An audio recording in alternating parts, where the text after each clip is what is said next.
Hello दोस्तों, दृष्टि IAS के इन न्यूज प्रोग्राम में आपका स्वागत है। दरअसल बीते दिनों एक बार फिर से राज्यों द्वारा केंद्र के साथ संबंधों को लेकर के कुछ मुद्दे फिर से उठ रहे हैं। इसी को लेकर के आज का हमारा डिस्कशन रहने वाला है। जो हमारा टॉपिक है वह है राज्यों ने फिर उठाया संघवाद का मुद्दा।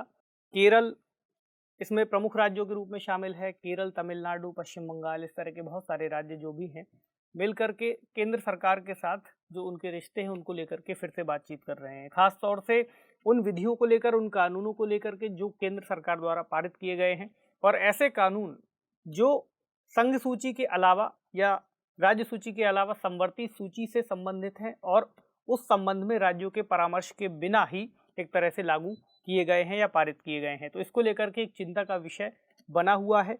इसी को लेकर के हम पहले जो हमारे डायमेंशन है उनके बारे में बात करते हैं।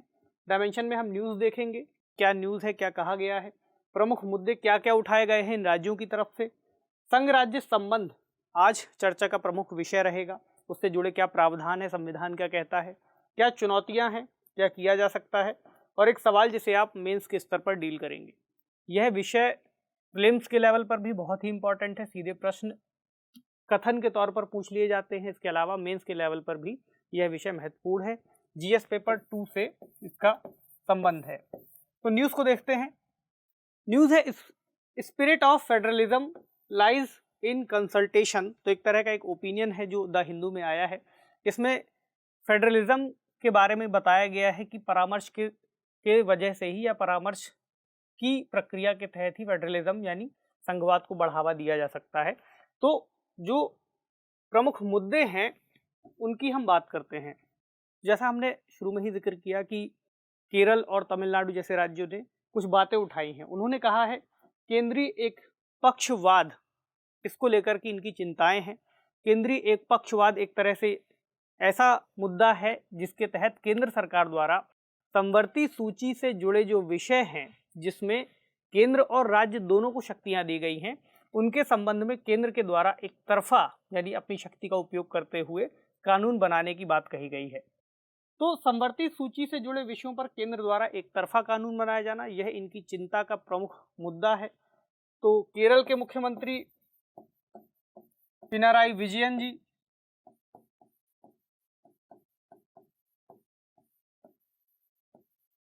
और तमिलनाडु के मुख्यमंत्री एम.के. स्टालिन जी, इन्होंने एक बैठक की है जिसमें अन्य राज्यों के मुख्यमंत्रियों को शामिल किया है और इससे संबंधित जो भी प्रमुख मुद्दे हैं उनको उठाया है। कुछ उदाहरण के तहत ही आज हम पूरा डिस्कशन लेकर के चलेंगे, क्योंकि उसकी वजह से ही आप इस विषय को समझ पाएंगे। तो इन्होंने बात की है कि राज्यों से परामर्श किए बिना कृषि कानून पारित किए गए थे। इन्होंने ऐसा कहा है। आपको याद होगा पिछले साल कृषि कानून का मुद्दा बहुत ही ज़्यादा चर्चा में रहा। तो कृषि कानून को लेकर के जो बातचीत की गई है, दरअसल कृषि राज्यों का विषय है, यानी राज्य सूची का विषय है।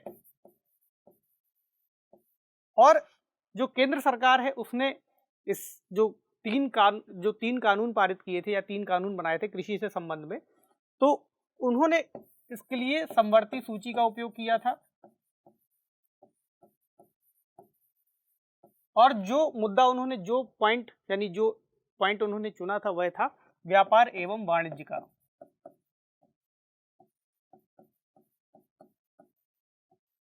तो चूंकि उन्होंने कहा, केंद्र सरकार का कहना था कि हम व्यापार एवं वाणिज्य से संबंधित प्रावधानों में उनके तहत ही कानून बना रहे हैं, लेकिन जो उसका असर है वह कृषि पर पड़ेगा, जो कि राज्य सूची का विषय है। ऐसे में जो राज्य है उनकी चिंता ये है कि केंद्र सरकार अगर राज्यों के साथ परामर्श करती तो फिर उसका एक समाधान निकल सकता था और जनता यानी कि किसान मिलकर के जो सड़कों पर विरोध प्रदर्शन कर रहे थे वैसी नौबत से बचा जा सकता था। इसी तरह एक अगले कानून का जिक्र है इलेक्ट्रिसिटी अमेंडमेंट बिल 2020। तो जैसे इलेक्ट्रिसिटी की अगर हम बात करें तो इलेक्ट्रिसिटी समवर्ती सूची का विषय है, लेकिन इसके संबंध में जो भी नियुक्तियां होती हैं या प्रमुख लोग होते हैं इलेक्ट्रिसिटी को लेकर के, उनकी नियुक्ति दरअसल राज्य सरकार के द्वारा नियुक्त व्यक्ति ही वहां पर होते हैं। तो केंद्र सरकार अब क्या कर रही है कि इसके संबंध में कुछ नए नियम लेकर के आ रही है, जिसके तहत जो रेगुलेशन की प्रक्रिया है उस पर नियंत्रण केंद्र सरकार के द्वारा जो लोग होंगे उनका होगा, और राज्यों का नियंत्रण उस रेगुलेशन पर कम होता जाएगा। तो एक चिंता यहाँ पर है। इसका एक और एग्जाम्पल अगर हम देखें तो जब केंद्र सरकार ने मेजर पोर्ट्स अथॉरिटी एक्ट 2021 पारित किया था, तो एक राज्य गोवा, जहां पर बीजेपी की ही सरकार थी, उनके द्वारा ही इसका विरोध हमें देखने को मिला। गोवा ने दरअसल गोवा ने कहा कि उनके जो राज्य के कानून हैं, जैसे Goa town and country planning act, the Goa municipality act और द गोवा पंचायत राज एक्ट, तो इनके संबंध में दरअसल ये जो नया कानून आया है, यह इसके प्रावधानों के साथ ही एक तरह से घालमेल करता है। यानी इनके जो प्रावधान है, उसके जो प्रावधान है वो ओवरलैप भी कर सकते हैं या फिर इनके प्रावधान फालतू हो सकते हैं, ऐसा उनका कहना है।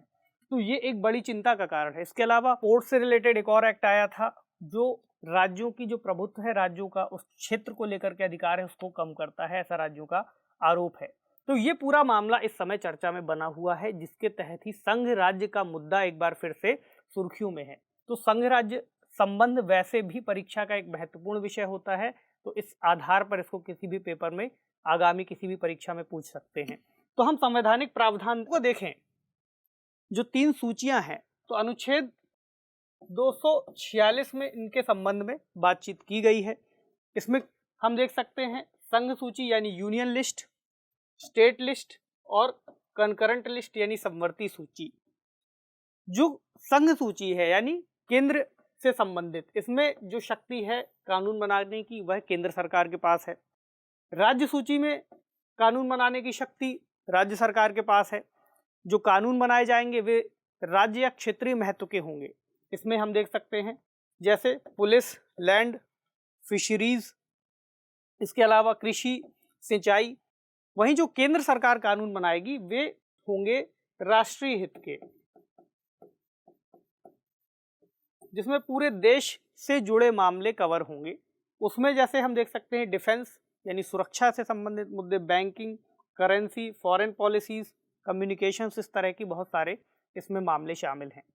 वर्तमान में इसमें जो विषय हैं, जो स्टेट लिस्ट है यानी कि राज्य सूची, उसमें विषय है 61 यानी 61, और जो कंकरेंट लिस्ट है उसमें जो विषय हैं वे हैं 52 यानी 52 विषय। मूल संविधान में इन विषयों को लेकर के कुछ अंतर देखने को मिल सकता है। जहां यूनियन लिस्ट में हमें मूल संविधान में 97 विषय देखने को मिलते हैं, वहीं राज्य सूची में यही विषय 66 हो जाते हैं। और जो समवर्ती सूची है उसके संबंध में इन विषयों की संख्या 47 यानी 47 हो जाती है। लेकिन अभी इसमें केंद्र सरकार द्वारा कुछ बदलाव किए गए हैं और कुछ विषयों को हटाया गया है, कुछ विषयों को इधर से उधर किया गया है। इस आधार पर नई संख्या ये वाली है।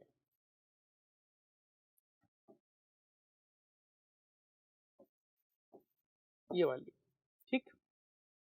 तो ये हुए इसके प्रावधान। तो समस्या कहां पर आई? दरअसल जो समवर्ती सूची है, समवर्ती सूची में केंद्र और राज्य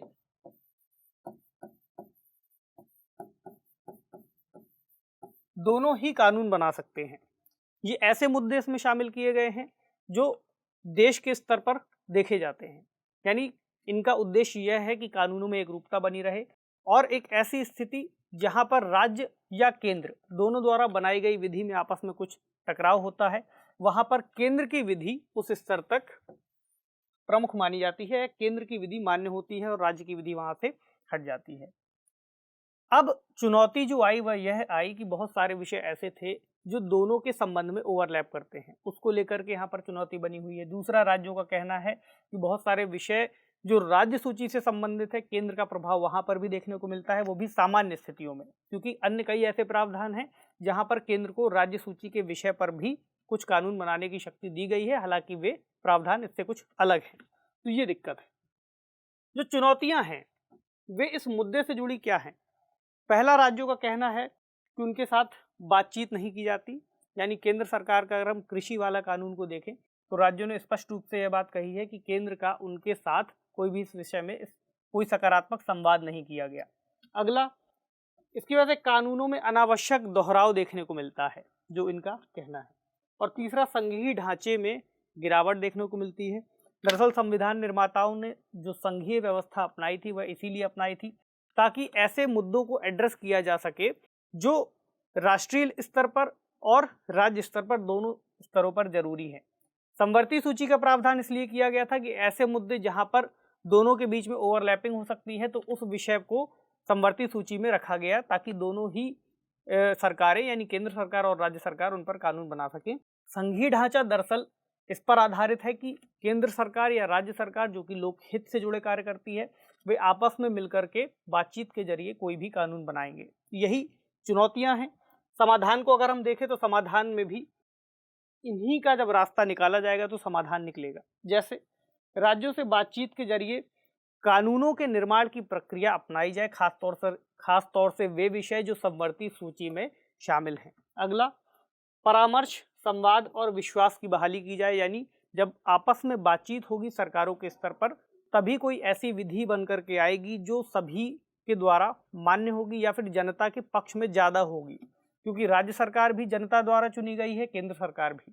ऐसे में वह विधि बनाया जाना बहुत महत्वपूर्ण है जो जनता के लिए लाभकारी हो। ऐसे में दोनों सरकारों द्वारा चुनी गई सरकारों द्वारा आपस में परामर्श करना बहुत ही आवश्यक है। सरकारी आयोग की भी सिफारिश कुछ इसी के संबंध में है। सरकारी आयोग ने भी ऐसी ही बात कही है, आपस में बातचीत, म्यूचुअल अंडरस्टैंडिंग के जरिए ही कोई समाधान निकाला जाए। वेंकट चलैया आयोग की सिफारिश यहाँ पर यह कहती है कि अनुच्छेद 263 के तहत बनाई गई अंतर्राज्यीय परिषद का एक मंच के रूप में उपयोग किया जाए ताकि ऐसे मुद्दों को एड्रेस किया जा सके जो राज्यों के साथ, कई राज्यों के साथ या संघ राज्यों के साथ मिलकर के उसका समाधान निकले। तो राज्यों के साथ अलग से या कई राज्यों के साथ एक साथ मिलकर भी यहाँ पर संवाद किया जा सकता है। कुछ ऐसे जो पॉइंट्स होते हैं जैसे आयोग की सिफारिशें, ये बहुत महत्वपूर्ण होती हैं, खासतौर से पेपर के स्तर पर। अगर आप इनको मेंशन करते हैं तो आपका उत्तर इससे और भी अधिक प्रामाणिक होता है। अगला, doctrine of pith and substance. ये एक डॉक्ट्रिन है, यानी एक तरह का एक सिद्धांत है जिसको किसी भी तरह के दोहराव जैसी स्थिति में या किसी भी तरह का जब आपसी टकराव जैसा या विवाद बनता है तब न्यायपालिका अपनाती है। इस पर थोड़ी सी हम बात कर लेते हैं ताकि आपको अगर ऐसा कोई शब्द कभी पूछ लिया जाए तो आपको उसके बारे में भी आइडिया रहे। तो doctrine of pith and substance यानी सार तत्व का सिद्धांत,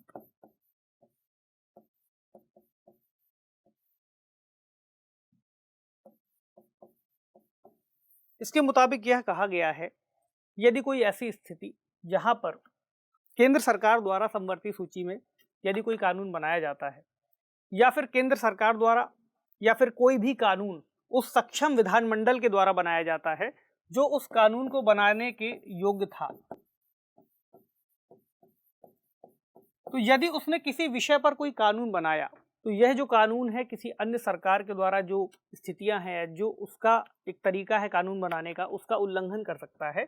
यानी अगर हम एक खाके के आधार पर इसे समझें, संघ सूची और राज्य सूची के आधार पर, तो अगर हम मान लें इसे यूनियन लिस्ट, इसे स्टेट लिस्ट, इसे कंकरेंट लिस्ट, तो एक ऐसा कानून जो कंकरेंट लिस्ट में बनाया गया है यानी समवर्ती सूची में बनाया गया है, यदि वह कुछ स्तर तक संघ सूची में बनाए गए किसी कानून का कुछ हिस्से तक उल्लंघन करता है, तो यदि उस कानून को बनाए जाने का उद्देश्य सही है तो वह कानून आगे लागू रहेगा।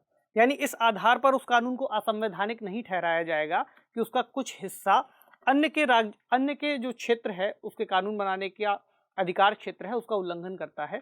तो इसका एक मामला अगर हम समझें तो इसका एक मामला यहाँ पर दिया हुआ है, state of Bombay versus FN Balsara case, 1951 का यह केस है। इसमें दरअसल बॉम्बे सरकार ने क्या किया था कि मद्यपान निषेध यानी मदिरा से संबंधित जो नशीले पदार्थ है उनको लेकर के एक निषेध कानून लागू कर दिया था। तो उस पर इन्होंने एक तरह से उसे असंवैधानिक घोषित करने के लिए एक याचिका दायर कर दी सुप्रीम कोर्ट में। इसमें इनका जो तर्क था वह यह था कि राज्य द्वारा लागू किया गया कानून संघ सूची का जो विषय है आयात और निर्यात का, वो भी खास तौर से इन पदार्थों के संबंध में, मद्य पदार्थों के संबंध में, तो यह इसका उल्लंघन करता है। कैसे करता है?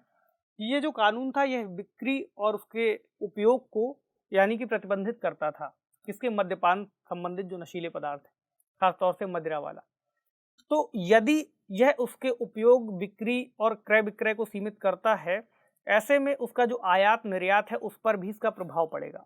लेकिन उच्चतम न्यायालय ने इनकी जो याचिका थी उसको खारिज कर दिया। दरअसल वो जो कहती थी कि इस प्रावधान को असंवैधानिक घोषित करना चाहिए, उनका कहना था कि यह राज्य के अधिकार क्षेत्र में आता है, इस आधार पर राज्य ने इसका उपयोग किया है।